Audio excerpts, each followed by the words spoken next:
All right, here we go. We are live. Minute and a half in. Hi, guys, or nobody here yet. It's good to see you all. Welcome to the stream.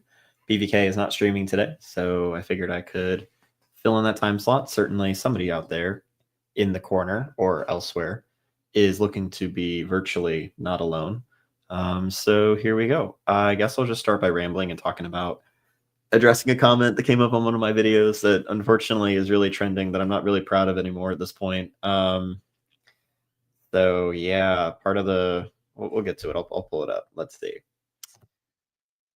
Anyway, hope y'all are doing all right on this Friday, right before I guess Thanksgiving week. I decided to not go to work today, so I took more PTO off and said, "Frick it, I'm not going to do this pep rally. I'm not going to deal with this nonsense." I got up, I read some Kierkegaard, which we can talk about at a coffee shop, and now I am here and we're going to talk about real quick, we're going to talk about my experience with oops, I don't want that on the screen.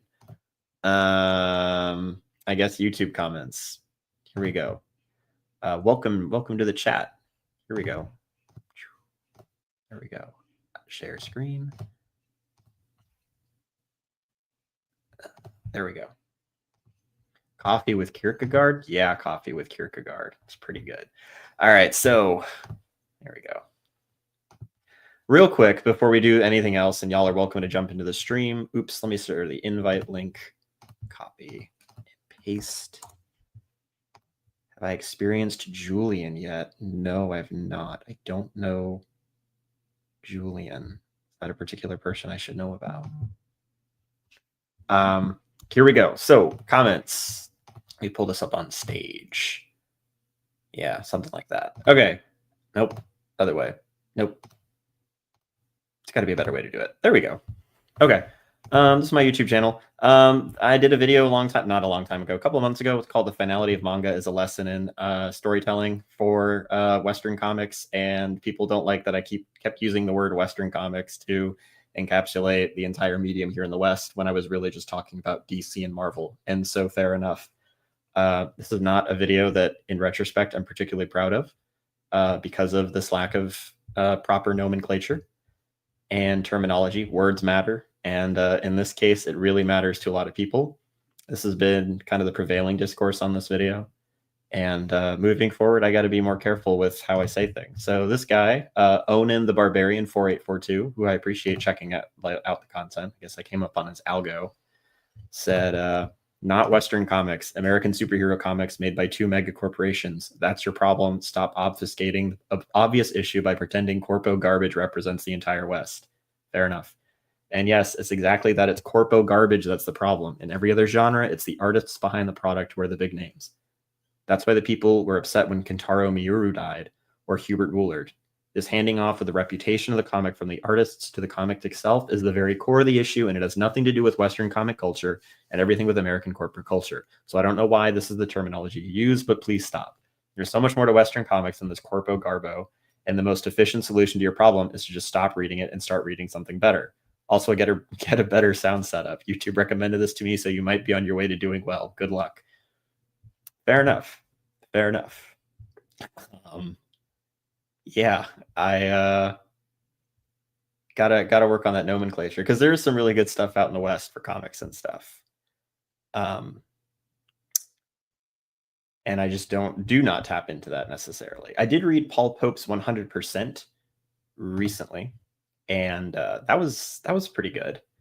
And was impressed with that work. And I know that, you know, when it comes to finality with some of the storytelling, I know that Hellboy was technically ended prematurely, but still had a proper conclusion in its initial publication and run.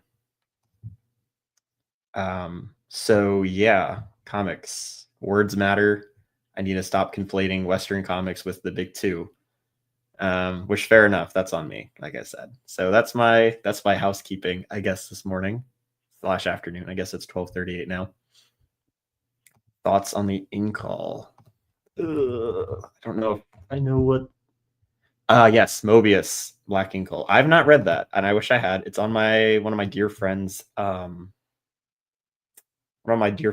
shelves. I've flipped through it. I've not read it though. I'd like to. I know that Mobius is really important just to the industry, but it's also, I think, did a lot of influence for even Lucas's Star Wars stuff. Matt C says, "Nah, that commenter is wrong." Care to elaborate, Matt? I appreciate his comment about the shifting of artist to character. There we go. Western is a genre, not just a geographical term. Western comics means mainstream. Cool. I appreciate that. That's helpful. Yeah, because usually, right, we normally kind of distinguish it between, it's like big two, and then it's like everything else is indie, even though like Image I don't think is indie necessarily at this point. Yeah, okay. No, I appreciate that, Matt, because when I do use that term, it is really just for the big two, which I think still need to have some sort of importance in the broader comics culture. Like the problem of like, go read something that's better, sure, but I like the superhero genre. I like that, and if it sucks, like I don't want to just abandon that just because. So yeah. I'll put the Inkall on my list. I did read another big two comic. We want to talk about Western comics. I read, a student was very kind enough to let me borrow his copy of Hickman's Ultimate Spider-Man. And it was not bad, but it was kind of mid. This was Marvel's attempt to, I guess, do the Ultimate Universe again. And it's interesting, the premise. So I guess like Ultimate Tony Stark sees that the world is different and that there should have been superheroes. And so he goes to Spider-Man, I guess a couple others in some other books, and says, "I'm giving you the opportunity to be what you were supposed to be now." And so, this married with two kids, Peter Parker becomes Spider-Man, and Harry Osborn becomes Green Goblin to get revenge on like basically these Illuminati superpowers who are above Oscorp and even the Kingpin. And I wasn't really impressed with it. It was fine. I think that Mark Cicchetto's art, despite him being kind of a big name these days, kind of falls flat. There's something really stiff about it. It looks really pretty, but it doesn't have a certain weight or like kinetic energy to it that something like a Mark Bagley or early Greg Capullo, I'd say, for example, if we're looking at a contemporary artist, like has. And so, it's all right. Probably not going to read any more of it. So, there we go. That's my mini review of Ultimate Spider-Man. It's okay. I don't feel particularly compelled to keep reading it necessarily, but I appreciate my student letting me read his copy of the book. Matt C says it's officially technically true that indie means everything, including corpo comics outside of two corpos. That's a lost battle for terminology. Yeah. Yeah, we don't really have a great sense of nomenclature, and it's probably not across the board anywhere either. With regards to like Western comics, it's kind of hard to probably reclaim Western comics to be more than just the big two, because so much of online YouTube, specifically comic culture, is confined and relegated mostly to the big two or to the Image stuff like Invincible or The Walking Dead when it was a thing. And so the stuff that is actually indie underground, which maybe is the term that they use for anything else, is the underground comics, right? Western or not, doesn't fall into that category in that camp. So who knows? There we go. Anyway, so that's all I have, my housekeeping and stuff. Those of you in the chat, if y'all want to kind of direct the conversation today or hop into the live stream, y'all are welcome to. The link is in the chat. Put your comments here. I guess we can do like a Q&A if nobody wants to hop on. Otherwise, I guess I will try and figure out something else to yap about here on stream in a moment.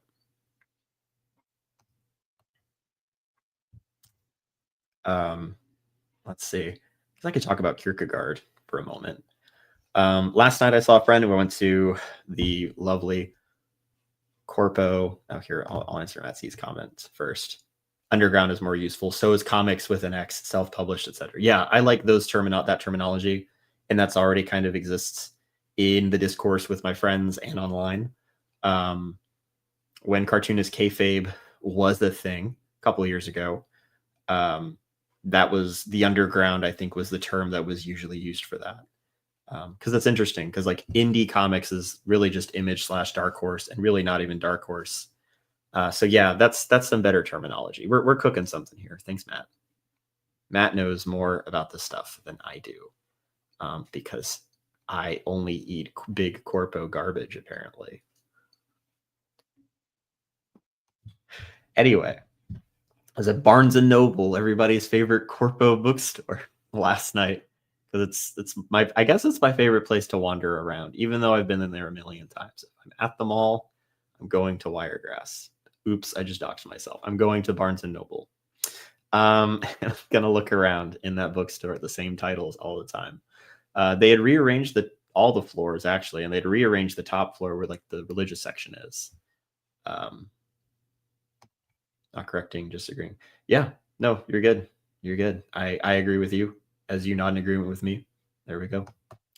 They redid the top floor for the religious section and technically the philosophy section, and so all the like Christian self-help books and Bibles are on like the front-facing side of where you're going upstairs in the store, and then the actual philosophy and some of the more niche stuff, religious texts, are on like the backside towards the windows looking out over the mall area. And so I finally found it again. I just hadn't bothered to look around, and I was in the philosophy section, which is just hidden and very small. And I was like, I wonder if there's any Kierkegaard here, because I've picked up Kierkegaard not there at that store, but at a local like book and record store.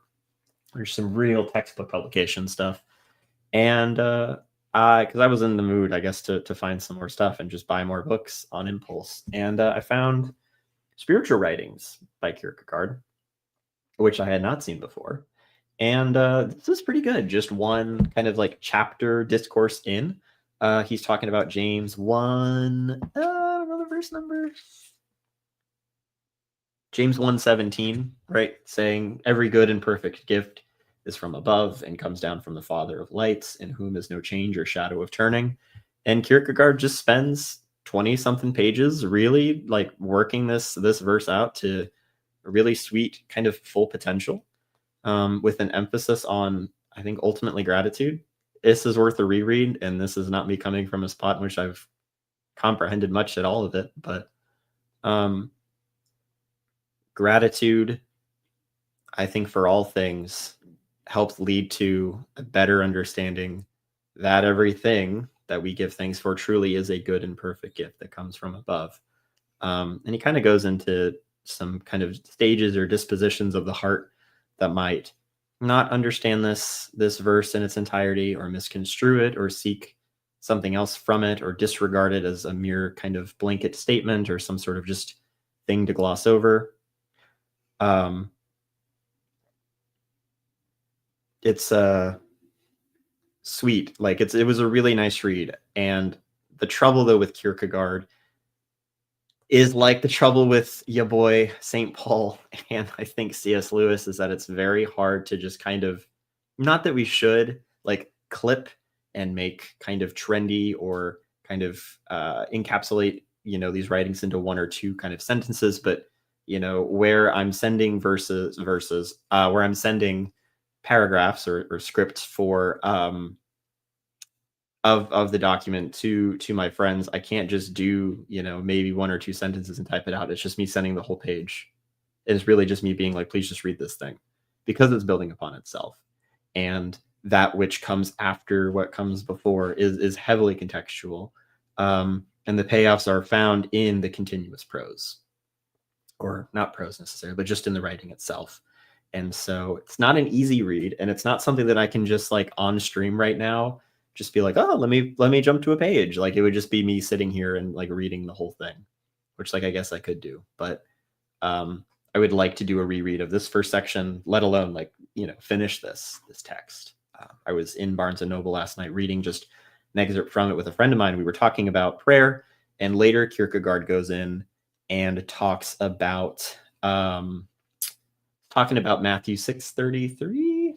Seek first the kingdom of heaven, and all these things will be given unto you. And so he's very quick to break that down. It was really cool. It was really awesome. It was a really nice excerpt, and that's kind of what sold me on it last night. Was reading it. I was like, all right, I'm picking this up. This is actually probably the most accessible read for Kierkegaard I've had before. I've looked at Practicing Christianity, and I have Fear and Trembling on my shelf, which I've not looked at, and I have Self-Examination, I think is the name of it. I haven't looked at that one either. Those are a little bit more difficult to get through. I don't know if it's the translation. I don't know if it's because it's some of his more weighty, I don't want to say philosophical work, but these writings are more like unto a sermon of the time. Very sophisticated, very, very poetic. It's just really good stuff. So, I'm enjoying doing this read. And if I'm not doing this now live streaming, or if I don't choose to go play Final Fantasy VII Rebirth, I will probably just sit and read this all of my upcoming extended break from school. I would welcome a conversation between you and Bob of Nanjing. I don't know Bob either. On Kierkegaard and teaching in a secular environment as an unironic, if not militant Christian. That would be really interesting. It's really hard being a Christian in the teaching world. One, because in the public school sector, I really can't say anything. I have no rights per se to actually express myself as a person beyond the role of teacher. And it's interesting because the students wish, and sometimes inappropriately demand, that they know me beyond the classroom with personal invasive questions. And as much as I think I'd like to discuss the faith or what I do, it's not really permitted per se. That's unfortunate. Kierkegaard demands immediacy. Yeah, Kierkegaard demands immediacy. And Kierkegaard demands full attention in the moment. It is not something that you can kind of pick up, put down, go do another task, and then finish the read. It is really like, you got to finish this in one go, right? If the chapter is 20 something pages, you need to read the 20 something pages in that moment. Either or is a nice literary entry point. I'll put that on my list. Is that one of his more prolific works? Because I've heard of that one as well.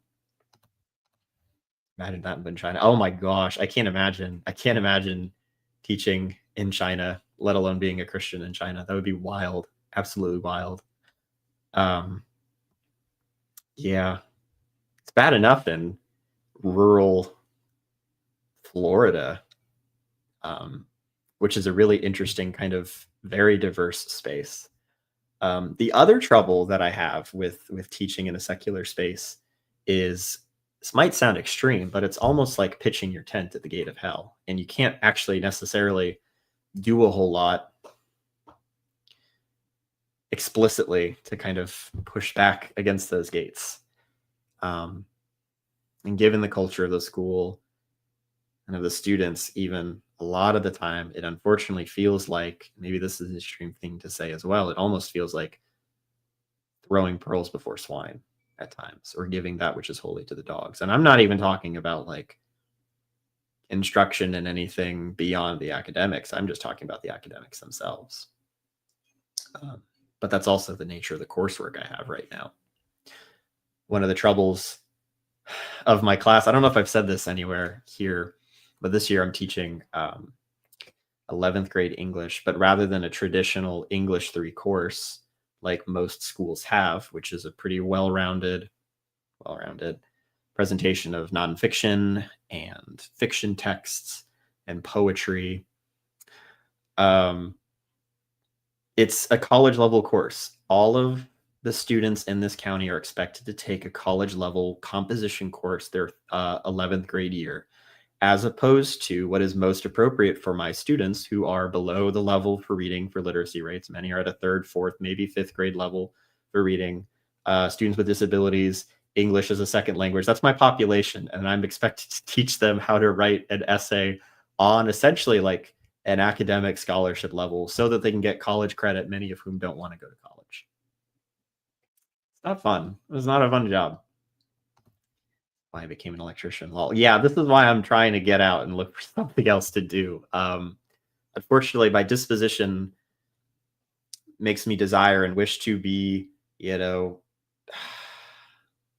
sociable and helpful in a particular like kind of connection, which is why I like doing these estuary things and live streaming and yapping with y'all, because that helps fill that kind of niche and role.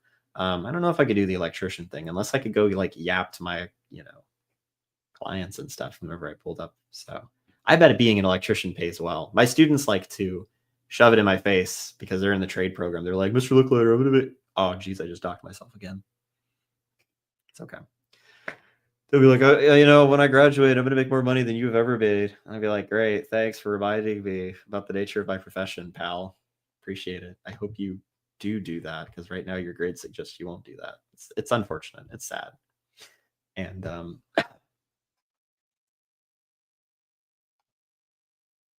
just send voice memos to the voice. Yeah. Yeah. No, that's fair. Do more of those voice memos. It's hard to keep up with the voice memos sometimes. That's an inside thing, I guess. Especially when you're teaching all day, that it's like 100-something messages before lunch, and it's like, well, I don't have enough time during my lunch to do this, and I have numerous bad essays to grade. And multitasking is a myth. So you can't just necessarily listen to that and then try and critically read students' writing. Just remind them your salary reflects how their government feels about them. Oof, it's true. Yeah, I guess I could. I feel like I could get away with it. Telling them like, this school hates you, this system hates you, they don't want you here. Like, that is like it hates them and they hate being there, and it's just unfortunate, and it's sad.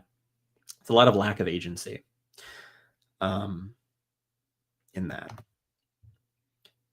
Maka Minsk says, I used to be a teacher. God bless you. What did you used to teach? Yeah, it's difficult. It's not easy. And yet it's always like, oh man, how do you do it? It's like, I don't know. It just takes a certain person. And there's a level of perseverance and endurance that exists in it. But I think I could keep doing it. I think, unfortunately, though, those who stick around far too long in it, I think ultimately, the actual initial drive and passion, I think, goes, and I see them a lot of like coworkers, and it's unfortunate. And I feel like I'm getting there where it's like, y'all aren't going to try, which makes me not want to try and like give up on this. And I don't really want to be in that position with them. Like, I'd rather leave before that becomes the point in which, maybe as Peterson would say, like the resentment kicks in, the bitterness kicks in with the work, So high school history, now you homeschool. Yeah. Homeschooling is a huge trend, at least within like the friend circles I know, because all my friends are having kids now, and they're all like, yeah, no, we're not going into, the public schools. And they'll be like, Henry, if you want, we'll let you help us teach our kids. And I was like, sure, I can do that when they get older. So when I see my like friends, like kids who are very little right now, be like, I'm going to buy you books. Here are the books that we're going to read when you're older. Like, that would be fun to do. My feeling is, just as Kierkegaard sought to introduce Christianity into Christendom, our task today is to introduce Christ into Christianity. Yeah, I feel that sentiment in a lot of respects. I have a lot of frustrations and angst about the church right now, or at least the church that I'm presently in. I think almost because of that. And kind of the adopted cultural perceptions and things that occur. And that's also like the sentiments I have about some of the surrounding churches in my area. I have a mega church story that I know I shared with some people who might be present to this live stream, but it's really frustrating. I might give that story in just a moment, unless somebody else has something they wish to post about right now. Let me see. Again, if any of y'all, I know it's 1:00 Friday. Everybody's working and junk. But again, if you so wish to hop in and kind of direct the conversation in a different way beyond the chat, y'all are welcome to do that. I'll do that story. I went on a Saturday night to a church in my area that I had been to once before, kind of to get a feel for another person who was kind of also expressing some frustrations with our church that we're at presently. He just wanted to get a sense of some of the other places. And at the time, he was really impressed with this big box, evangelical, non-denom places organization and mission statement and overall organization. He's a very high, industrious kind of person, type A kind of. And so, at the time was doing some support role, leadership stuff at our church, and has stepped down since. And so he's kind of looking for a place to maybe exercise and help participate in that again. And so he was impressed on his couple of visits to this place before. And so I was like, I'll give their young adult group a shot, mostly to meet people. And at the time, or when I went in, they were coming towards the end of their church funding kind of initiative. It had been going on for a couple of weeks. They were looking to build a new stadium, essentially, to house all of their people. And they were like, we need money over the next 2 years. We need to like have a vision. And this was on the chairs, or given in the little things, immeasurably more, which is a quote from the end of Ephesians 3, which is the cap off, like sign off for Paul, right? Now to him who is able to do immeasurably more than all we ask or imagine, according to his power, is at work within us. Yeah, capital campaign. This was bad. So here's the inside of the card. This is a commitment card. This was like, all right, are you going to make a commitment today? Are you going to give to the church in this way? The goal is $12 million over the next 2 years. But what it's asking for is what you would normally give in a year, plus an expanded annual generosity as part of the immeasurably more initiative, which then equals like the total times 2 years, which then gets you like the total commitment. But then, if you're so led, if you want to give immeasurably more, gifts from stored resources, including but not limited to savings, stocks, sale of assets, etc. Big yikes, right? This is that like Jesus talking about the widow to the Pharisees, who's like, this woman just gave literally all of her funds to the church and y'all give out of your abundance, which, by the way, is also misconstrued all the time in the spaces I'm in of like, this woman gave all that she had to the church. I'm like, no, don't do that. That's not Jesus's point. Jesus's whole point about that, right, is like, y'all are ridiculous and, thieves in this respect. And this woman, out of an earnestness, who has nothing, is giving. Whereas, right, those funds and like the charity should be given from them to her. It's that type stuff with this. It was rough. It was rough to sit through that. And then they had their whole video about their like pre-commitment campaign. And it was just like, man, this makes me like uncomfy, very like big yikes kind of feeling. So I went to that, and then their young adult group was after that service, which this church, by the way, has like 4 across the weekend, 4, and 2 Saturday night, 2 Sunday morning. And so I sat through that and then joined the little young adult group, which was a very awkward thing. There's this poor kid, and this was kind of this is that other like frustration of like, what are we doing with regards to like, introducing Christ back into Christianity, or even like literacy about these things. I was talking to this kid who was an intern there, and I was like, do you read anything?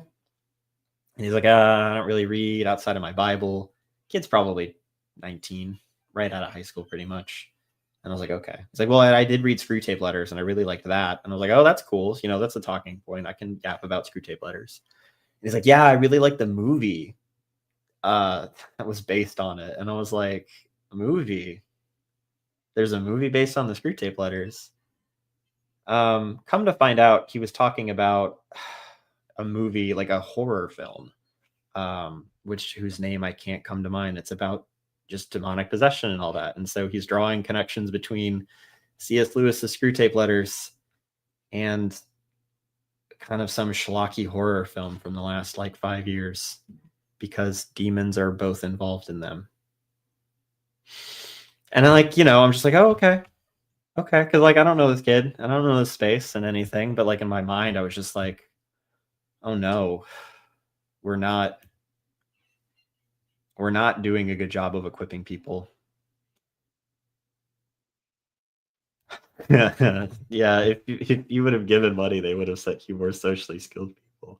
It's probably true. It's probably true. I probably would have found, my wife there if I had just given them money. Makes sense to me. Anyway, just this kid like scared me. thankfully, for better and for worse, institution remains something the church does, not something it is. Yeah. That was scary. That was just really, actually not scary. It was just sad. It's really sad that, and this is a discourse I have with a friend of mine. He's at work. I wish he could hop in and yap about this. I got to get him on the channel one time. We could talk about this all the time. Like literacy insofar as like both biblical literacy and understanding of the scriptures, and then literacy with regards to like its tradition and stuff, is really lacking, at least in the circles that I'm in. Like I'm not in the Catholic tradition. I'm definitely not in the Orthodox tradition. I'm not in the high church traditions, right? Of like the Protestant stuff. So it's not Lutheran, not Anglican. Like big box evangelicalism, I think broadly has a problem with the lack of understanding of where it comes before it, or what comes before it, or what, yeah. Because in conversation with, people within my church who are kind of in my inner circle, they're like, yeah, kind of the sentiment amongst a lot of people is like Jesus died and rose again, and then the pilgrims showed up and we got America, and then we're here, right? There's these huge gaps in understanding about these things. And the problem with that is not that like knowledge for the sake of knowledge, but because then everybody's trying to reinvent the wheel and trying to present that which people have worked really hard to summarize or to exegete or to express, however you want to say it, like for the last 1,000 years, little less than that.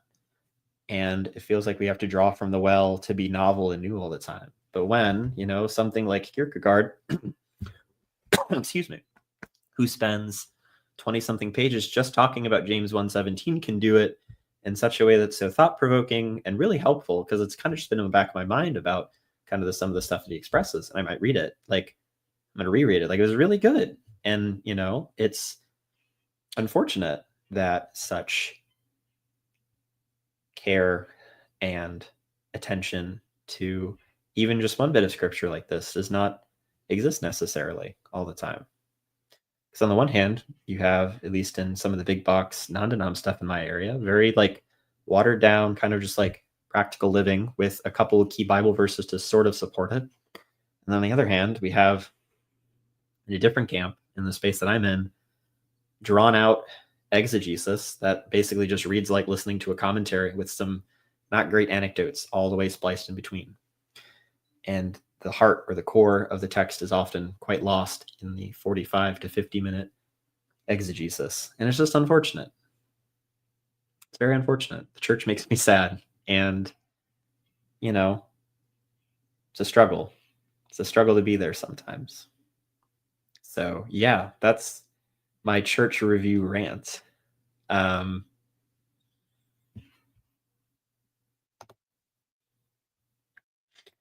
Sometimes I fear it is our co-religionists, most of all, who exclusively speak of their religion as though it were mere sociocultural phenomenon. Yeah. Yeah, that what do we want to call it? It's not quite Christian nationalism, but like even within the church, it's got this like cultural Christian kind of vibe, and the means for salvation are not actually the means of salvation, and it's usually quite conflated with the socio-political, socio-cultural kind of stamp. Like in the spaces I'm in the South, it's like, yeah, I'm conservative and I go to church and voted for the right party, which makes me automatically like it good and in the clear. And like, the plot has been lost for a lot, not everybody, but the plot has been lost in a lot of respects.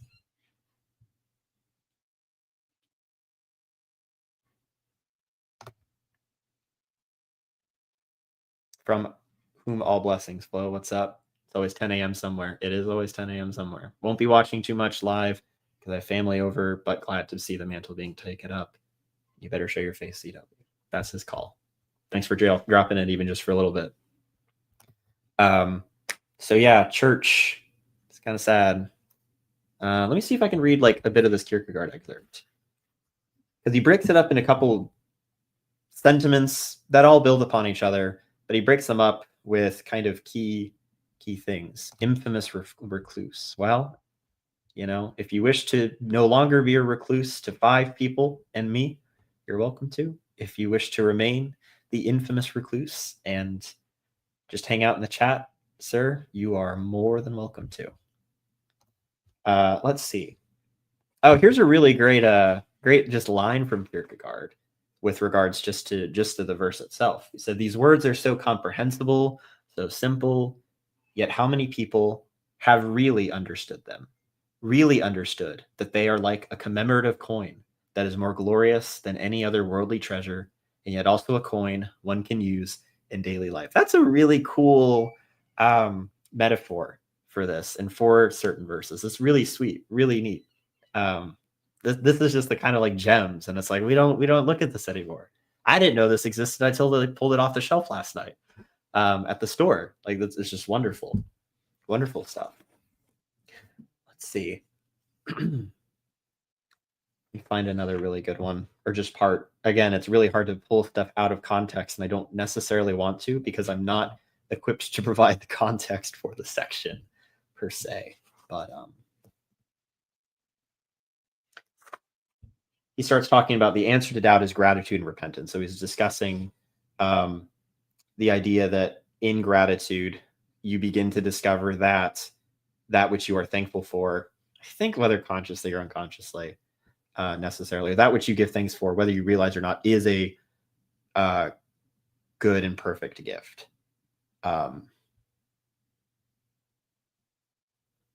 Let's see. Is the apostolic saying, "Every good and every perfect gift is from above and comes down from the Father of lights," really a dark and difficult saying? And if you maintain that, you cannot understand it. Dare you assert that you really wanted to understand it? When you entertained doubts as to what it was that came from God, or what was a good and what a perfect gift, did you really dare to try it? And when pleasure's easy game called you, did you thank God? And when you were strong so much so that it was as if you didn't need any help, did you thank God? And when your allotted share was little, did you thank God? And when your wish was denied, did you thank God? And when you yourself had to deny yourself your wish, did you thank God? And when people acted unjustly towards you and did you wrong, did you thank God? We are not saying that human injustice thereby ceases to be unjust. What would be the point of saying such a sick and stupid thing? Whether it was unjust is something you yourself can decide on. But the question is whether you traced the injustice injury back to God and by means of being thankful for it, received it from his hand as a good and perfect gift. Did you do this? If so, then you have interpreted the apostolic saying in a worthy fashion that honors God and furthers your salvation. For it is a beautiful thing when someone prays, and many things are all promised to those who pray without ceasing. But it is always more blessed to give thanks. If you do this, then you have interpreted the apostolic saying in a worthy fashion, more gloriously than if all the angels were to speak in tongues of flame. Sheesh! Really good stuff. Really, really good stuff. Gratitude is the key to a lot, and that's something that I have to learn, and I really appreciate that. Hi, Ron. It's good to see you in the chat. Mr. President, it's good to see you here as well, sir.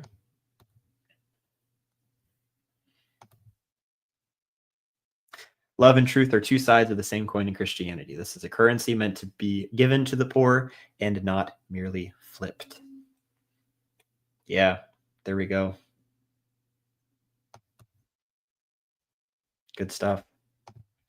Happy Friday, sir. Good to see you in the chat. Welcome. We're reading Kierkegaard excerpts at the moment. I think I might read just the next follow-up to that, what we just did. Because again, it builds upon itself. Let's see. Yeah, this is a solid group. This is a solid chat, guys. If you got any specific questions or comments you wish to bring up or wish to hop into the chat or to the live stream, you're welcome to as well. Do not be afraid. Yeah, Kierkegaard and chill type stuff. I'm not drinking coffee now like I was earlier, partly because I had too much. That cold brew stuff gets the jitters, man. You just start shaking, and then it's like, it's no longer chill. It's more like Kierkegaard and anxiety, which he wrote a lot about. All right, next section. But who has such courage, such a faith? Who loves God like this? Who is the happy and steadfast warrior who stands watchfully at his post throughout his life and never drifts asleep? And if you do, my listener, have you not concealed it from yourself? Have you not said to yourself, I do indeed understand the apostolic saying, but I also understand that I am too cowardly or too proud or too dull really to understand it? Have you admonished yourself? Have you considered that, harsh as it may sound, the one who is overcautious also has a deceitful heart and is no genuine lover? Have you considered that timidity too is judged, while the humble heart does not come to judgment? Have you considered that those who sorrow do not love God with all their heart, but that those who are happy in God have overcome the world? Have you at the very least kept an eye on yourself? Have you kept the apostolic word in a holy fashion? Have you kept it in a pure and well-ordered heart? Have you resisted the cunning corruption of an over-clever mind that urged you to sell it off and thereby rid yourself of some deeply felt pain? Acknowledging instead, over and over again, that you have never loved as you have been loved, that you were faithless when God was faithful, that you were lukewarm when he was aflame, that he sent you good gifts, but you used them in such a way as to damage yourself. Then when he asked something of you, you did not answer, that when he called to you, you would not listen, that when he spoke to you in a friendly fashion, you did not pay attention, that when he spoke seriously to you, you misunderstood, that he fulfilled your wish, but you had not wished it the right way and were quick to become angry. Have you ever really felt how sad a thing it is that in order to depict your relation to God, you need so many words? Have you at the very least been honest to yourself and to God in your relation to him? Have you refused to postpone the reckoning and been unwilling to continue in your shame on your own? Have you been quick to bear the pains of reckoning? Have you considered that he loved you first? Have you been quick to judge yourself in case he didn't continue to love you, while you yourself were slow to love him in return? If you have done all this, then you will from time to time find the courage to give thanks. Also, when what happens is wonderful in your eyes, you will find the courage to understand that every good and every perfect gift is from above.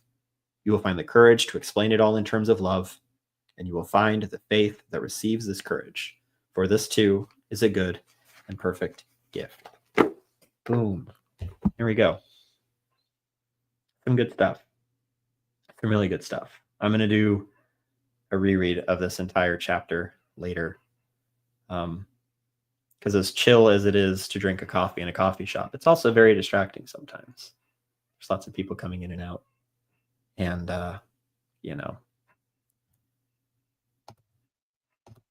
there's always a want to, I find, at a coffee shop or in a public space. If I'm by myself, kind of just this like yearning and want to just kind of talk to somebody. And that's kind of why I put myself in those social situations as well, is just to have an interaction. Sometimes it happens, sometimes it doesn't. Got to bring the Kierkegaard as the talking piece. Not that anybody came up and said that today, but exactly. Got to keep your eyes out for those Catholic girls. They pull up, you're like, oh, what you reading? Be like, reading some Kierkegaard. What you reading? And then obviously everything else falls into place after that. So there we go. This is really good stuff. This is some really good stuff. I'm looking forward to continuing this read later today. Let's see. I don't want to just ramble to ramble. Y'all have any particular topics in the chat you wish to bring up? Any particular questions you wish to seek answered to keep this thing going? Let's see. Because this extemporaneous speaking is not always the easiest thing. Tell a story. Okay. Let's see. What stories do I have? Well, I told my bad church experience recently. Let's see. Give me a second. I got to think.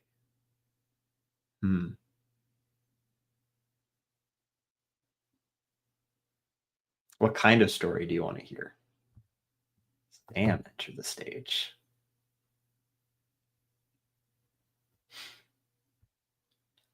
Well, let's see if Sam loads in to learn to talk to yourself. I do have family over.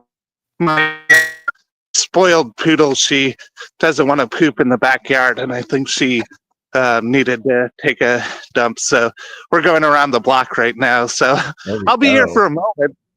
Apparently, the other people commenting are self-described recluses.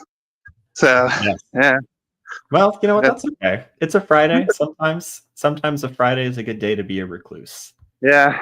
No, it's good though. I know that I've missed PVK streams because it's something where I got in the habit of, it's 1 o'clock on Friday, and it's time to like give some time to corner things. But Yep. yeah, it hasn't been around, so I'm glad to see someone taking it up. Yeah, it's rare that I get to do this because usually I'm at school right now and finishing up my day. Okay. Yeah. What do you study at school? I'm teaching. That's right. Yes. Yeah. So I remember that as soon as I said it. Yeah. Yeah. No, I'm. Yeah, I'm at home myself. Yep, with new dad things. So that's going on here. So very cool. And my in-laws are over today, so yeah. So I won't be on too long, but right. Yeah, no, I was glad to see you here though, and that's cool. So yeah. Anything in the corner really striking you, or with AI or anything like that, or I feel like that's been one of the things. Yeah, I'm so anti-AI. I guess I have an AI story from work, which makes me hate it more. But I also think that like the PVK clipped part of conversation. I don't remember the lady with like the flip phone. I kind of feel the compulsion to get a flip phone. Like I've been really kind of like sitting on that. Be like, how much better or less neurotic would I be if I had a flip phone and not my lovely iPhone, right? What kind of wonders would that really do? That's a question. Yeah, I actually had a flip phone until maybe 2015, I want to say, because I had gotten a smartphone when I was studying for my CPA. I wanted to drive with Uber during that time, so I got that. And yeah, I don't know. In some ways, I understand the point of distraction, but I don't know. It's really nice to like never be lost, too. So, and yeah, and I think like there's something very powerful about the combination of the internet with mobile data. Like I remember being in a gym one time and like just be like, okay, like right after I got my phone, I was like, I want some Beam Bop, and I just like told my phone Beam Bop near me, and I went to this restaurant that I'd never been to before, and I was like, wow, this is amazing. And it just told my phone I wanted something, and then basically guided me with what to do. But yeah, I mean, technology though, it can definitely be a double-edged sword. So yeah, I think it was I want to say it was Chesterton, but I haven't been able to find the specific quote where he sort of asks like, well, are people getting better or worse? And on some level, it's like asking, will Joe Smith be better or worse than in 10 years? So, I mean, I guess to be a conservative on some level is to recognize that technology always has a yin and a yang aspect to it, right? Yeah. Where things improve, but then sometimes it's, I don't know, one step forward and two steps back. So, yeah, it's that double-edged sword kind of deal. Yeah. Yeah. But yeah. So are you? Well, I'll ask the question I've been asking some other people. Do you think the robots are coming for your job? I don't. Well, they're trying. They're trying. I just don't think that it will ultimately be effective. I don't think that a robot can fulfill the numerous duties and responsibilities of an educator in a classroom, because it's not just the teaching and presentation of the content.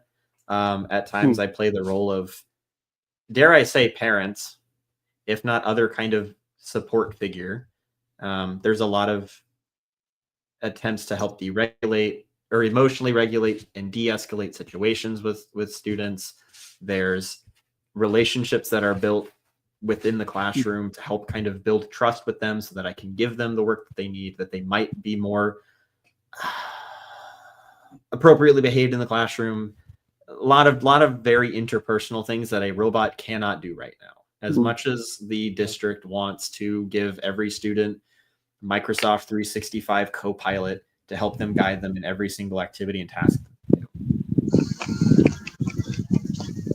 Yeah.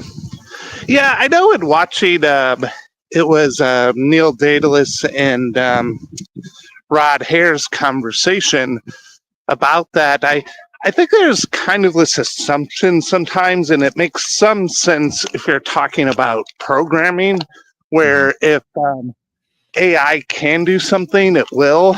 But I mean, I don't know. I think there's a lot of jobs we don't necessarily want computers to be doing, even if people are, in a sense, less efficient. Well, like the example I thought of actually is I had stopped at, I was getting something to go from a restaurant that evening that had a live trivia.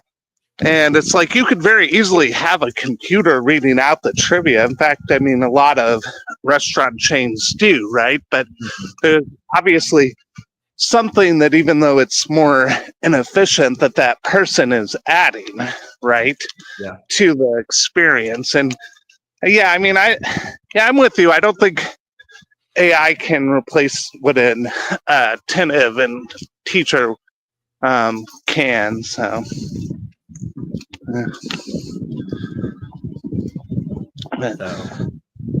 Here, I'm going to pull this up. Matt Krotz says, does anyone else just listen to Henry and think I'm glad he wants to hang with us and we haven't scared him off? Matt, you'd be surprised at how many situations I'm in that I probably should have been scared off from, and I wasn't. My job with my coworkers I have now in particular is one of them. If we want a story later when there's nobody in the stream, remind me to tell that story about not being scared off. Yeah. You know, I feel like I hear people make jokes like that about TLC in general, but as far as internet folk go, I mean, I feel like the TLC people are generally pretty well adjusted and relatively normal. Yeah. I mean, it doesn't seem to attract a lot of chaotic energy the way that like 4chan does, for example.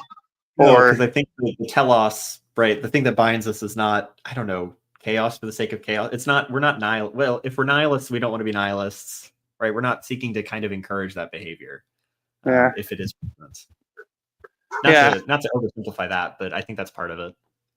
So, side rant, I don't know if this is just a like East Coast pronunciation, but whenever PVK says that word, he always says nihilists. And I always think, like, is he talking about like followers of Neil? Yeah. Oh, I was going to ask, did you go to South Estuary? You're someone who's kind of in that area of the country, right?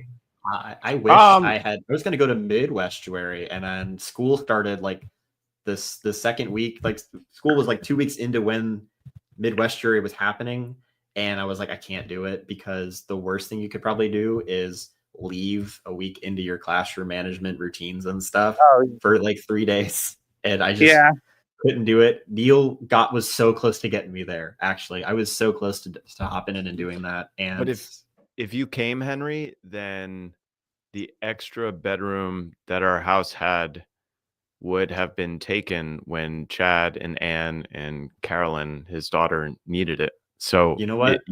You were, by the Holy Spirit, you were meant to be disagreeable and not go. Yeah, there we go.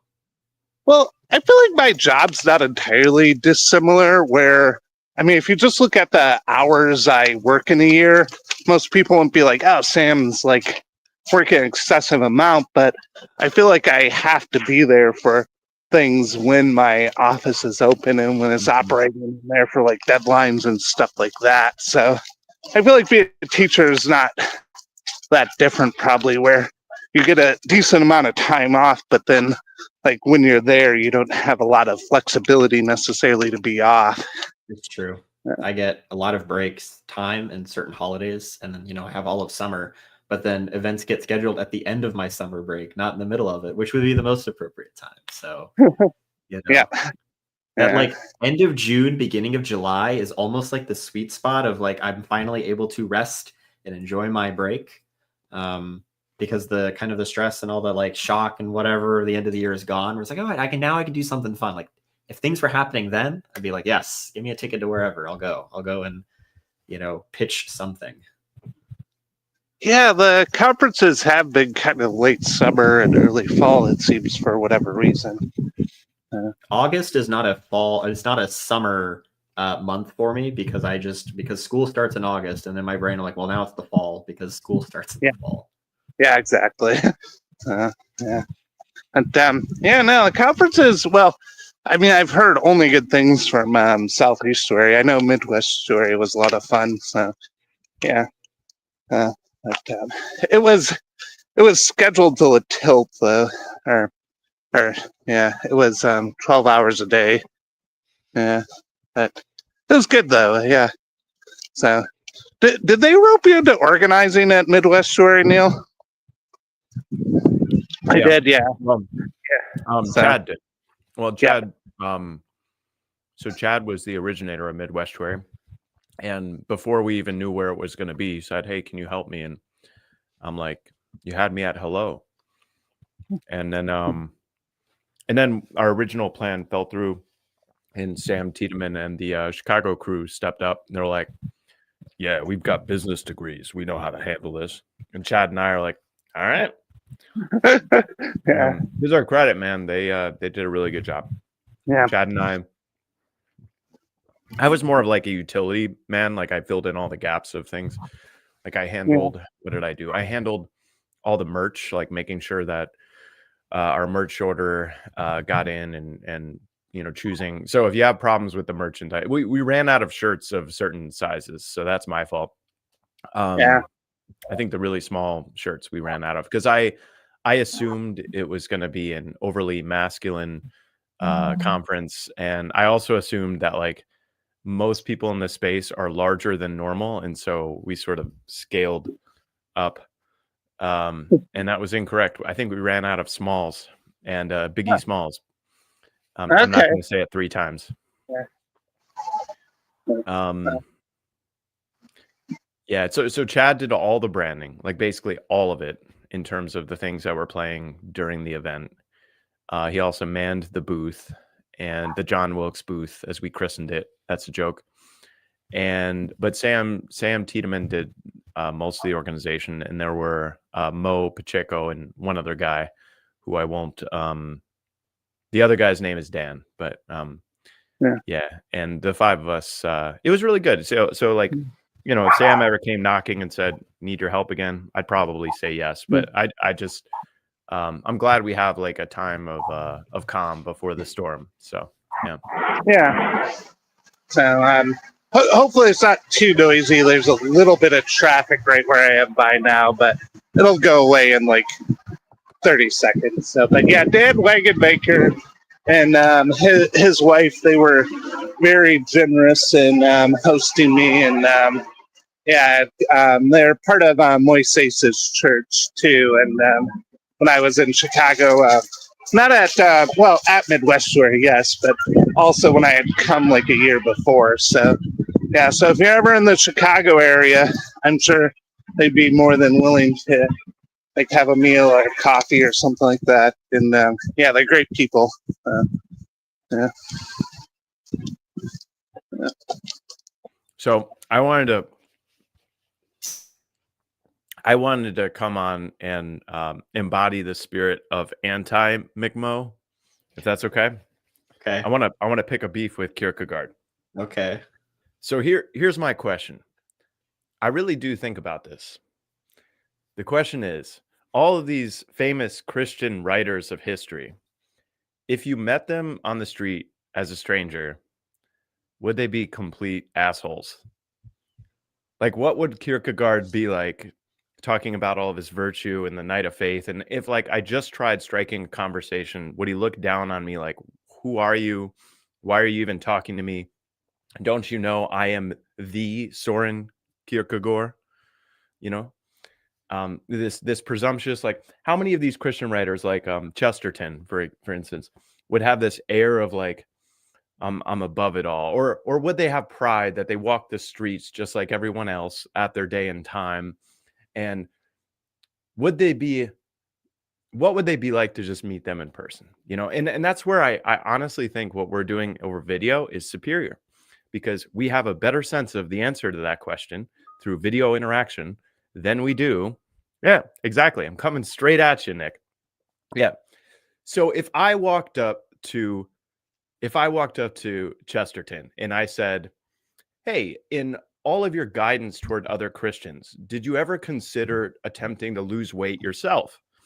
How would Chesterton respond to my Christian feedback in love for his health? Or did you ever consider ceasing smoking cigars to perpetuate your own life to be able to help your wife in elder care? And how would these Christians respond to my loving advances in a rebuking fashion? Yes. Thoughts?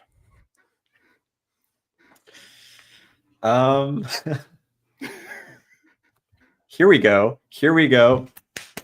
In my camp, Kierkegaard was a dandy, known to literally converse with people in the street on regular walks about. It's a good start.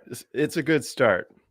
But I'm actually thinking about CW Weeks when I ask this question about what is a Christian. I'm thinking about CW. I don't know.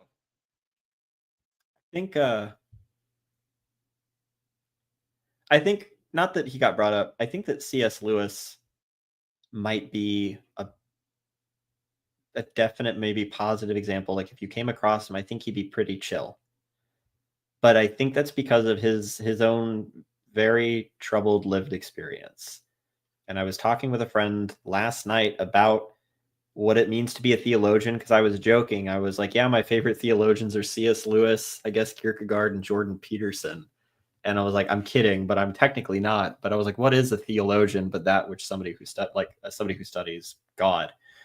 And I said that Lewis actually isn't a theologian necessarily, because none of what he's writing from is an outside objective perspective, and it's all predicated on a particularly troubled embodied existence. So when he talks about God and when he talks about the nature of things in the faith, it's because he was quite humbled and lived within a very like strange dysfunctional family situation, etc. And so I think that at least Lewis, I can't speak to anybody else because I don't know their history as well. I think at least C.S. Lewis would be a pretty chill dude to talk to, and he wouldn't be an asshole because he lived. And also you see that in his letters. Homeboy made it a point to very, very, dutifully meet and respond to the many letters he would receive from people. He kept correspondence to the best that he could. And when he didn't, it was because of things within his personal life. Like I think him at least was a very personable person. It probably took some time. I guess he like notoriously did not like children. And yet you see he has letters to children and takes the time to consider their thoughts and their responses despite that. So I think at least him, but I can't speak to anybody else. That's my piece. Their fingers are always sticky. That was probably his beef. Anyway. Probably. I think back to... Here we go. Yeah. Here we go. Yeah. Well, I think back to hearing about the early White House. And I think it was either Washington or Adams or Jefferson. I don't know, but there's no fence around the White House. You could literally physically go up to the White House front door, knock on the door and say, I'd like to speak to the man in charge. That is a wild concept now, right? Like absolutely wild. And is it because the man in charge was completely inconsequential back then? Or these like figures of heroic Christendom and virtue, do we only elevate them after their lives have passed, after their or was there truly a place and time where the extraordinary and the ordinary could intermingle, and that intermingling was perfectly ordinary? And do we live in a time where those two things are thoughts? Nick says both Chesterton and Kierkegaard would denounce the rise of the modern elitism that shields elites from the underclasses. So if that helps inform at least that part of your question. This is a pro-felicity question again, but different. This is right back to what we talked about before, actually. I think some of that is it's become consequential in the cultural view because we've lost the plot, right? That which is highest are the people that embody the roles that we find are important archetypally. We've talked about that before. And even like with people of influence, influencers, etc., they're elevated to a status and that they can't ignore. Think of Peterson, who I guess if you met Peterson now, he'd probably be really detached and be like, "Oh, thank you for being a fan of my work." And he'd be like, "Cool, can't really have a conversation with you, you know." And I think that some of that is maybe a contemporary problem.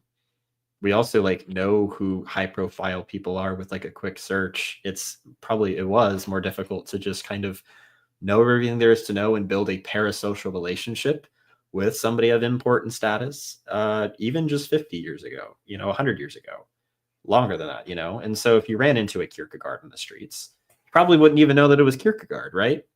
Well, Kierkegaard was a pretty thin lad, but you'd be much more likely to run into Chesterton, especially in a narrow Sure. alley. Jeez, sure. But even with Chesterton, I don't know if you would be the general public would be most likely to like notice or recognize him. We are at a particular moment where almost all human interactions are parasocial in nature. Realizing a life of love in such an environment is not always as straightforward as our resolve.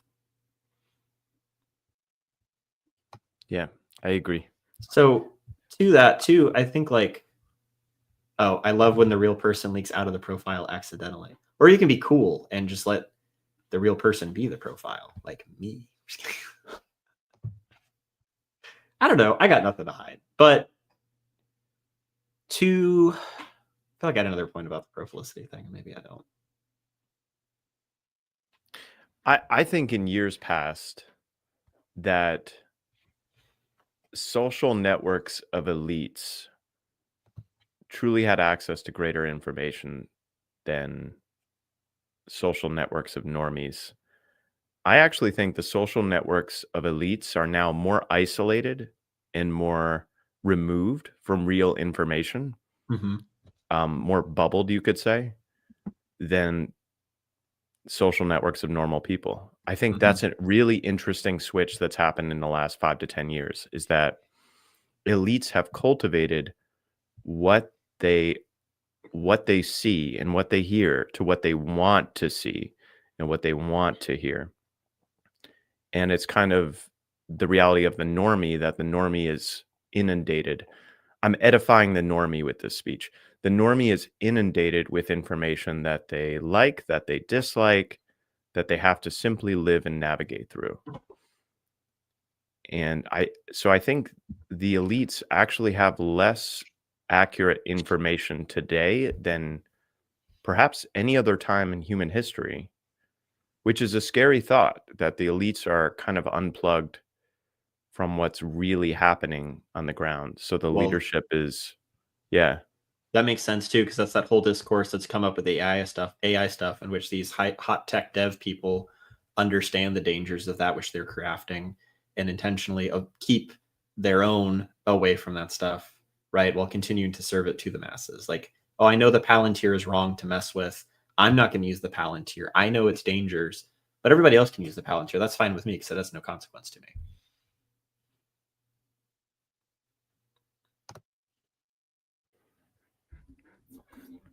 The isolated elite world reminds me of Usatil with Grimm. There are other worlds stacked on top of our own. Yeah. Well, honestly, the longer I know Grimm, the more he becomes like one of my favorites in the corner. And I think it's related to this, is that we have become, and I've been thinking a lot about the evolution. I hate using that word, but it really is the evolution of the corner over the last 7 years. And it's become much more inbred.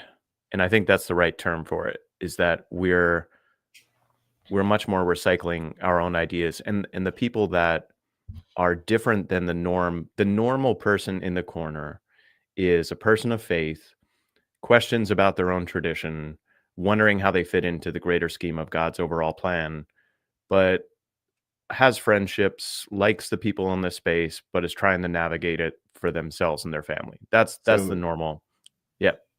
Yeah, that's like the normal profile. I mean, I'm in that profile too. Yeah. So who's an example of not that? Grimm. Grimm is within just in terms of his character, like presentation, is just within the corner, and it's not about anything but the corner. Am I saying that correctly? No, 'Cause- he's truly more interested in what's outside the corner, I see. primarily to protect the people that he loves inside the corner. Like he's not provincially focused. So like he's only provincially focused on the corner insofar as it's to the edification and the binding of the people he cares about and loves Okay. within the space. Yeah. But All right. he's primarily focused on the outside because he wants us to be the eyes and ears of what's coming and what's out there. Yeah. The eyes and yeah, that's right. It's like he's used the term not in a long time, but the idea was the beholder army. So if you're familiar with the Dungeons and Dragons beholder, Mhm. then if we're the beholder army, we're in all the niches and crannies of the entire internet, but agents that can enrich the center and protect the center, protect the sacred. You're part of it now. See, I'm doing some grim-splaining here. He can Yeah. chastise me later. Well, I don't know anything about the world that Grimm runs in his sphere because I've never interacted with it. So, you're good. Mm. Yeah. And I think more of us should be that way, to be honest. Meaning, if we become too inbred, we lose sight of, I would say, the gospel. And the gospel is the gospel debate theology within yourselves until the end of the age? Or is the gospel like go out to all the nations and proclaim the good news and make disciples? Yeah. It's the And that's, latter. yeah. So that to me means that although we love each other and we're bound in this space, like we need to be outwardly focused. And I think in that way, Grimm is a better disciple than just about any of us in this space because he recognizes the health of what's in the interior while being focused on both the threats, but also potential people that could be helped on the exterior to bring them in. I think he's somewhat frustrated with the ability that we currently have or lack thereof to find those people on the outside and bring them in. But in your case, Henry, like it's way better to try to make sense of things as they currently stand with other people than to do it alone, Real quick. Thank you so much Yeah. for dropping by, CW. It's been very sweet to have you in my chat. God bless you. Get some rest. Thanks, That's all. CW. Sorry, He continue. doesn't text me anymore. I mildly miss it. Continue, Neil. What you were saying. I don't. No, that's it. I just think we need to be more outward focused than inner. Yeah. If in the inner focus, I think should be rituals of binding, meaning, and now this, some of that is this, like just us talking and talking publicly and privately, like those are rituals of binding. But there are many rituals of binding. Like the branding is a ritual of binding. My favorite way to do a ritual of binding is to create something that edifies other people and shows their importance to the overall group in such a way that makes sense and builds up the group, but also recognizes the individual contributions of each member of the group. And there are various ways that can be done. Historically speaking, it would be music, dance, poetry, art, acting, plays, stuff like that. So all that stuff. So those, and I was talking to Chad yesterday about because there was a age of TLC. This is from like 2021. It was like shortly after COVID. So COVID was really the inciting event. But like 2021, 2022. And this was before I really entered the corner, though I was starting to become aware of it at that time. And that's when the art side really began to take hold. And it was Chad and Grimm and this other guy, Pet Cow, who's not really active anymore. But they started creating songs and videos and all this stuff Did the Inklings, to put this back on like what we were talking about earlier, did the Inklings create their own jokes and inside culture material that bound them together, that anyone else looking at that stuff would be like, what the heck are you talking about? Probably. Yeah. But I think, and that's traditional, I think, for most friend groups, that they're inside jokes and references that then take on a life of its own, but it's only because it's insular and within like the group. But then inevitably, like, that's how culture is made, because the insular stuff, like 6-7, becomes slowly diffuse throughout the whole culture. Now it can be almost meaningless stuff. It could be cat videos. Yeah. But it can be more. And like, the more I see certain branding, the more I love it. I think eventually someone will realize the full extent of what Chad is doing with branding. I'm not saying I realize the full extent of what Chad has done with branding. I don't know if you've seen, because you probably haven't seen much branding at all. It's like the majority of it's on Grimm's channel. No, I don't see much of that. I've seen like the stuff that PVK tags at the end of a video. Yeah. I mean, PVK is like scraping off the surface of the branding that exists out there, but like that's some of it. As PVK played the canoe happy owls, the owls are not what they seem. No, he hasn't played this video. The owls. No. But I also, only listen to PVK on like podcast mode, so I'm not seeing anything necessarily either. Like my corner experience is y'all in that one chat we may or may not be in, and sometimes, and that's not regularly, maybe it's a PVK video that I check out, and it's sometimes the stuff when I have the time to watch your videos. Like I live a pretty, like most of my life is not in the corner, and where you're actually teaching children. Yeah, I'm actually teaching children, or I'm with friends IRL who are wanting to hang out and sometimes talk about real stuff and sometimes not. And like I have a lot of things, like corners 25, everything else is 75. Not that that's the accurate number, but yeah. No, that's good. That's a good balance. And Grim Grizz is mostly streaming during the day when I'm sure you've got children to teach. My work is 7 to 2:30, so Yep. Yeah. And speaking of which, I gotta go in a few minutes, but okay. Parting thoughts. I don't know. What are your parting thoughts? No, what are your parting thoughts, My sir? parting thoughts. I'm going to keep going, but I guess for you, I would say, I think that I would like to say that I'm doing some of that like awareness of what bringing people in kind of deal that Grimm might be doing.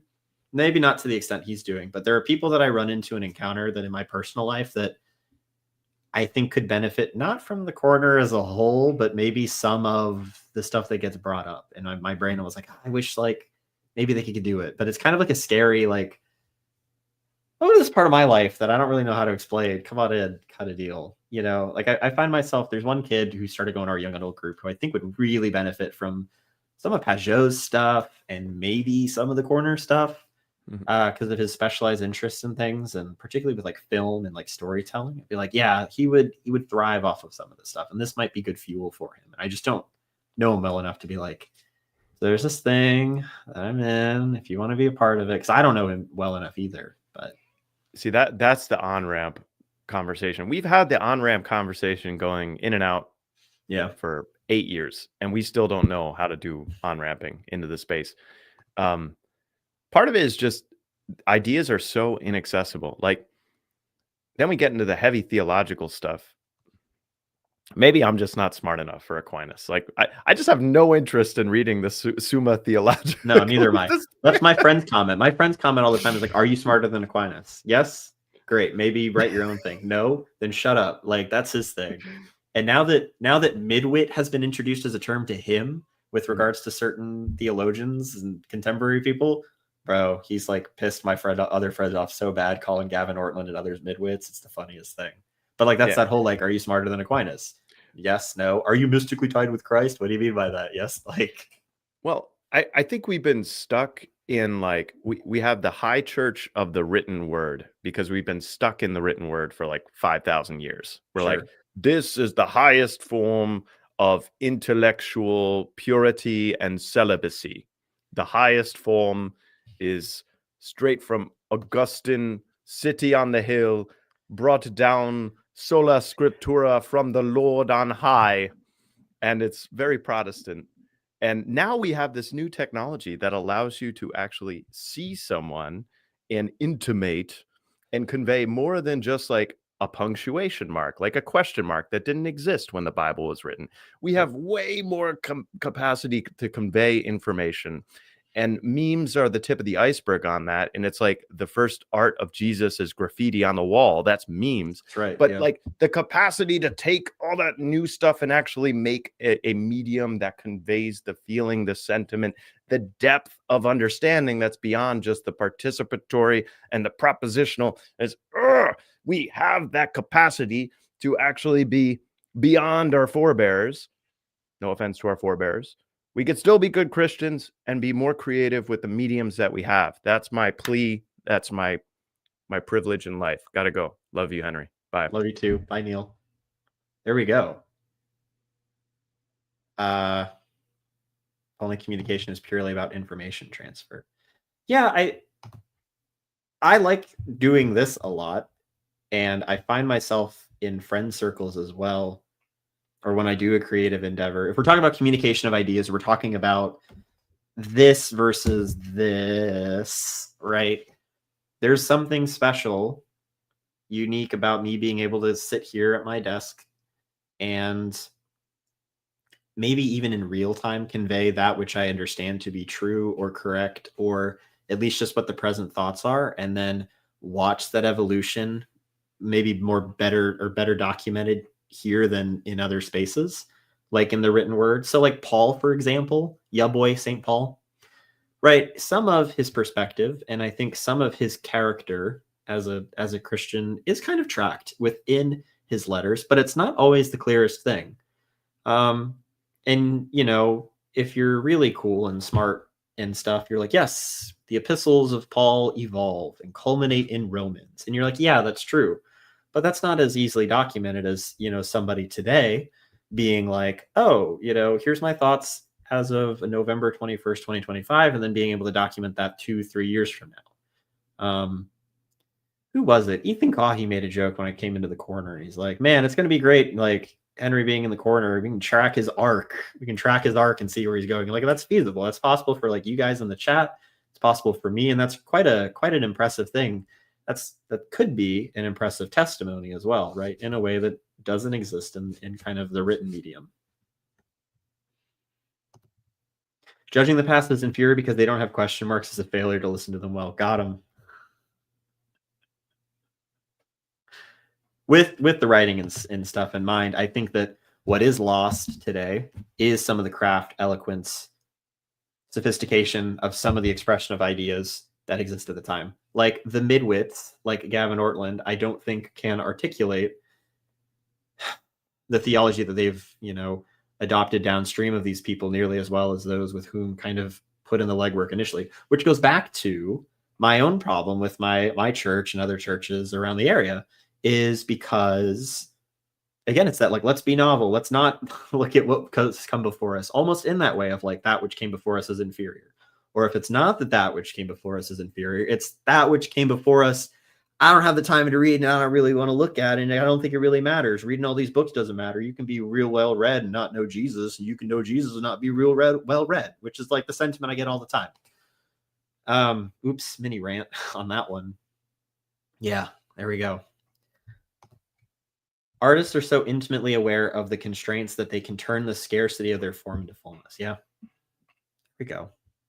And how much is lost just because we didn't have a question mark, right, in an ancient text or whatever? How much is lost just because of 2,000 years and numerous cultural differences, right? The capacity to articulate and express ideas clearly was effective at the time. It's effective now, but how much more effective was it then with the text when it was written in its space? That's that whole like thing with like Japanese manga anime, like if you don't understand the language, you don't really get the extent of this comment that Naruto makes. Like language, in a particular like language in itself, has a power and weight that gets lost in another space. If you try to draw a giraffe without a long neck, you will find that you are not free to draw a giraffe. There we go. Unrelated. I know that now I have to freeball freeform storytell stuff. Jordan Peterson's suit coat sucks. I've been wanting to talk about this. Oh man, I got a lot of impressions up under my belt. It's just when the mood hits, when they come out, they come out. It's usually when I get real impassioned about stuff. Here we go. So this coat's awful. This is so bad. Real quick, Matt said, how incredible of an achievement is it that you wrote a work of art that still speaks deeply 3,500 years later? Yeah, that is not something to be taken for granted. That is not something to be ignored. Yeah, it's a big deal. That's huge. That's huge. That's that, legacy thing too, if we really want to go there, like leaving a legacy. Yeah, this is really bad. And I thought the Chaos Order Two-Face jacket was bad. Like, I made jokes all the time about that. Like, that's tame and sensible compared to this. And like, I liked the, the logo, or I liked his old Maps of Meaning, JBP branding, but like, I didn't need it blown up on a suit coat like this. And then freaking his signatures on the part of the coat on the yellow. Why are you doing that? It's really bad. I don't know. Is this what happens when you become when you're into the Russian art and postmodernist stuff that you do? You just start wearing postmodern, post-ironic jackets. The red blue one I kind of like. I don't know. It's kind of tacky, especially when you like open the insides and he's like, I've got hell on one side and I've got heaven on the other. And it's like, oh, okay. No thanks. Anyway, I might start. That's not a flattering photo I screen capped of Peterson, but if I make meme thumbnails, I'm gonna start using this. Anyway, the Two-Face one was cool. This one is meh. I don't know.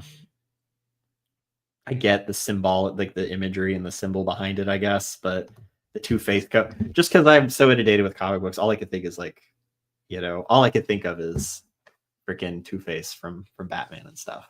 That's where my mind goes, which are not necessarily good things. Like that duality is not good within that context. Like that suit for Two-Face represents an inability to reconcile the two halves of this man. And Peterson's is about, I know, like striking the balance between chaos and untapped potential and adventure and order and comfort, right? That brings those things into space. Frick the symbols, the vibes are weird out. Okay, fair enough. There we go. Frick the symbols. That's fine too. That works. I had a story. I don't know if I want to tell the story. All right, I'll tell it like really quickly. So I'm even more anti-generative AI than I was before. Because one of my dumb students, who's not even one of my students this year, took a photo of me, one without my consent, and then used it to make a very not appropriate AI generated image. That became a thing for about 2 weeks. Not resolved, mind you. It got immediately sent to other students. It was shown to me in my room in the middle of my like trying to run the classroom. It was gross and not okay. And I lived with that for 2 weeks. And my lovely leadership was very slow to the draw to see that was resolved. Yeah. And I know that he did it just to be like, isn't this funny? And I was like, this is my job, you dope. Like, you cannot do this. And so like I've become so much more against against generative AI. And a friend of mine is less opposed to it. I'll pull this thing up. He sent this the other day, and I just kind of was like a pain in the butt, salty about it. Let me see. He sent this because we were looking at mortification of sin. He sent this video. I'm just gonna show the thumbnail. I don't know if I can play the video. I don't know if I really want to support it either. Here we go. Share screen. Yeah, I know. If I share a screen, you don't have two monitors. You can't see what's going on in the live chat. This was an AI rock song. Gross. Here we go. It's on the stage. Ugh. I'll play a little bit of it. Just stupid.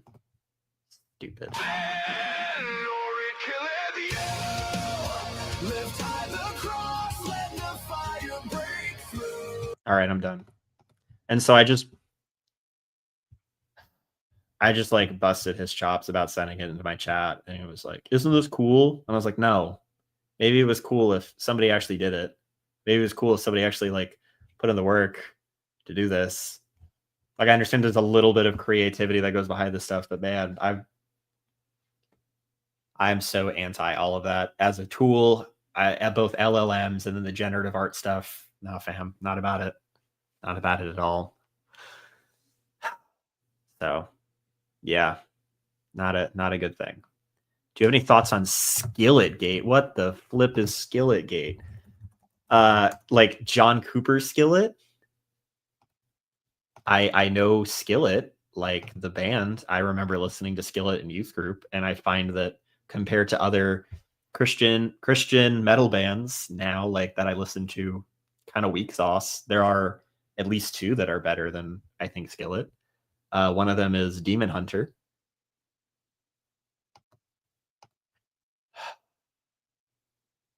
Yeah. Metal version of O Come, O Come, Emmanuel. Skillet did that one. Let me look that up.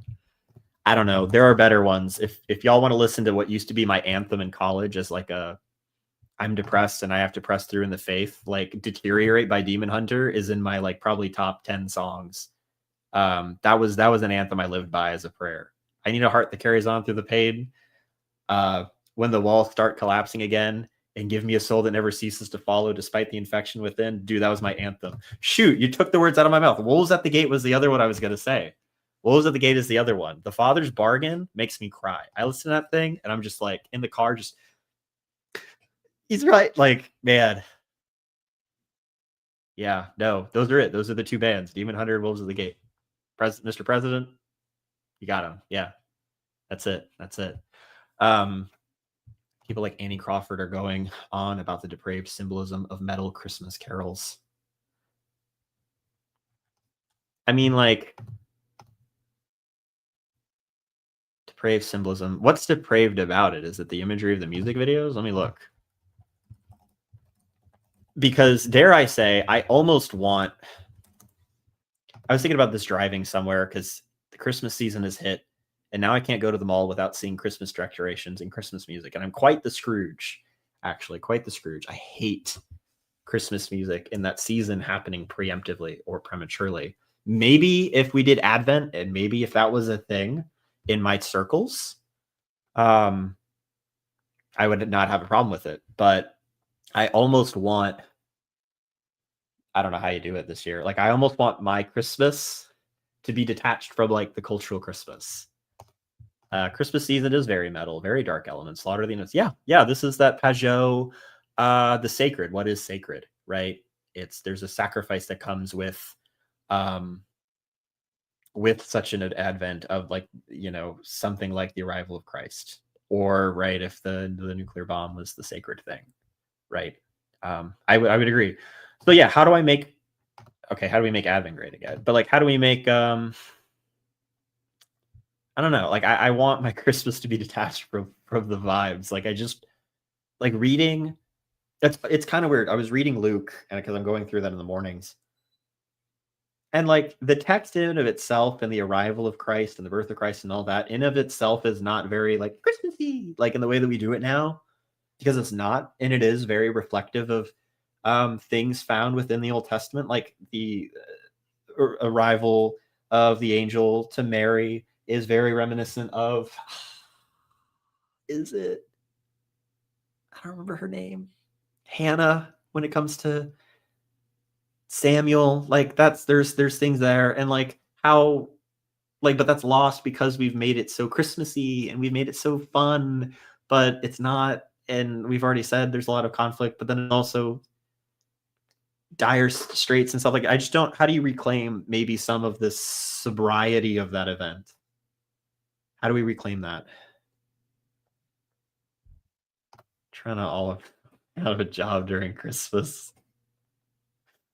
Listen, it's not everybody. I'm not asking that the whole world drop the Christmassy vibe. I just don't want it. I don't want to be influenced by it. Catholics and Orthos have a way around that. I might agree. Okay. I don't know what I don't know what the Orthos do. I've been given an explanation of Advent and like Christmas for the Catholics before, and it sounds pretty cool. But like, I don't know. I don't necessarily want to like walk out of the church with my little candle and sing Silent Night, because even that's too Christmassy. Like, I almost just kind of want to sit in like, I don't know, sit in something else, in a different vibe. Actually, there's a really good song. I'm gonna pull it up. This will be a recommendation for y'all. I am looking forward to listening to this during the Christmas season again.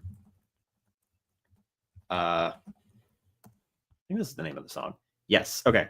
I've not plugged her music before. Her name is Sarah Sparks. She had a great album called Into the Lantern Waste, which she recovered and redid recently. But she's got this one Christmas song that cooks. It's called What Kind of God Is This? And that's the kind of vibe I want. I'll put it in the chat. I'm not going to play it on stream necessarily, just because, you know, copyright type stuff. Here you go. It'll probably double post. Nope. There you go. For your viewing pleasure or listening pleasure. Sarah Sparks, What Kind of God Is This? That's the kind of vibe. It's getting closer to that. It's removed from the Christmas like major chords and like bells and jingles, and it's some pretty sobering kind of lyrics. Kind of cooks. That's my music recommendation for today, guys. Just for y'all. Yeah, this Christmas season, I'm always kind of against it ultimately. But you know, just me being a cynic, Scrooge might just be the case for that. I also used to enjoy Christmas as like a kid and being like, I get stuff, but I don't really like stuff anymore. I say as there's a bunch of materialist plastic that's sourced from a bunch of different, like, whatever, you know, living contradiction here on that one. Not ready to do Christmas music recs yet. Now is not the time. Okay, like, this is for future reference. And dare I say, this is a Christmas track that you can listen to outside of the Christmas season because it's so removed from kind of the motifs of Christmas music that it's okay. There you go. If you're like my family, excuse me, Christmas shows up the day after Thanksgiving, and that's when the Hallmark Christmas music movies come on and stuff and all that. Or it's Thanksgiving night when you're sitting around and trying to like sleep and stuff. Oh, I see that you have a lot of bangers to share. Okay. Well, some other time then. Some other time, perhaps. Yeah. Christmas carols play during Thanksgiving dessert. Okay. I'm sure that when I'm at my family's house this upcoming week, I will be hearing, what's his name? I just lost it. He does a lot of Christmas music. It's like the only person my grandmother listens to. It'll come to me. The name will come to me. Like, that's all he's known for is Christmas music. I'll look it up as we're talking. I wish I knew it and I didn't have to look it up because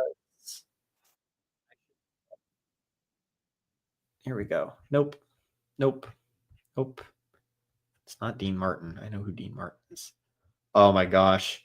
Johnny Mathis. Johnny Mathis is the guy. That's my grandmother's like go-to. I only listen to his music because she's not a music listener. But you know, that's it. Like, I like his music. It's fine. It's very like traditional 20th century Christmassy vibes music. So yeah, that's not a recommendation. There we go. I'm trying to think of another story I have from this stream. Otherwise, we might sign off shortly. This evening, I'm going to be playing trading card games. And so I don't have the deck for the thing we're doing built, and I have to build that at some point today. My friends are really into the tournament stuff for Star Wars Unlimited. That's the card game I predominantly play. And it's like it's tournament season. It starts, I guess, 2 weeks from now. I won't be going to this first one, which is fine. But I'm sure I'll end up at the one in January. I don't know. I like participating in them, but they're always like, we got to win. We got to win the qualifier. I want to be the number one. I'm just like, I don't know. I don't like being competitive. And I find that, unfortunately, sometimes I put a little too much of myself and my own like value into this game. And so when I take an L at like one of these shows, I just don't feel very good. And I just don't like doing that. I don't know. Not competitive, but I don't like losing so much in these games as I do. So it's kind of this weird love-hate relationship with this stuff. But anyway, he's like, we got to practice. You're going to build this thing. We're going to do this. I'm like, all right, I'll do it. The other game I play is One Piece card game. And One Piece card game is not as difficult per se to master as Star Wars Unlimited, because it is just kind of like do your cool trick and then hit the guy's leader and then you pass. There's less countering and stuff. But One Piece is also technically more fun because the cards are prettier and look more cool than the Star Wars cards. They do at their best. So, for example, this is the closing part. This is how we close out this show, is talking about trading cards as the views plummet. This is what is called a prestige card for Star Wars Unlimited, and they take very different designs. This new set was called Secrets of Power, which is all about the like politics of Star Wars. So we've got a lot of like Republic officials. So like Padme got like a leader card, Palpatine got a leader card, Mon Mothma got a leader card, but they have like prestige cards for units and stuff. And so this is the prestige Mon Mothma in the case that it's in. It's got a glare. Let me see if I can get the card out to show you. There we go. Nope, the little screen's going to do it. It's cool. It looks bad on camera because my camera doesn't work the way it should. It's really neat. I like it. It's like they called it like the propaganda design. It's very much in that vein, but like this is about as cool as a regular Star Wars Unlimited card goes. But the One Piece cards cook consistently, not including like the basic cards. It's like here's this really cool Sanji card. This one's awesome. Look at this thing. Very pretty. It's one of the rares. But like these are like the regular quality of like the super secret rares and cool cards and stuff. Not that anybody can see it in the quality of this camera, but here we are. It's neat. Or I don't know, like the leader cards look really good too. So this is like one of the leaders I play. This is Kobe. It's a cool card. It's like manga art printed on there. And then if you know the One Piece, one of the characters that's really cool is Vivi. She's like the leader of like the Kingdom of Alabasta. And the leader itself is kind of tricky to play, but like, look at this card art. This is so cool. Very pretty. You know, compared to what I think is like one of the highest peaks of Star Wars card art. Like, I don't know. It's no competition. Anyway, I think that we've lost steam. I think that what is needed to be said has been said. I think what is most important has been discussed. And now I'm just rambling about trading cards with y'all. Quality content. Before I wrap up then, do we have any closing thoughts, things we wish to say, final imparted words of wisdom, things that were not said before that wish to be said now? Any takers? Going once? Going twice? Sold to no one. All right. Well, with that said, I hope you guys enjoyed spending a little bit of time this Friday with me on the channel in lieu of PVK doing an Estuary and live stream. It's been really fun. I've really appreciated y'all in the comments. This has been really neat. This has been a really good Friday. Why are platypuses like that? Like what? the way they are. I don't know. So it's a mystery of God's creation. Platypi, platypeople, platypus are a mystery to ponder, and are a testimony to the way in the mysteries, the way our God works. And it should be praised for that. There we go. All right. Y'all have a good day. I'll catch y'all around. If you haven't followed, hit that subscribe button, hit the like button, hit the bell for notifications so I can continue to misname the state of comic books in future videos. All right. Bye, everybody.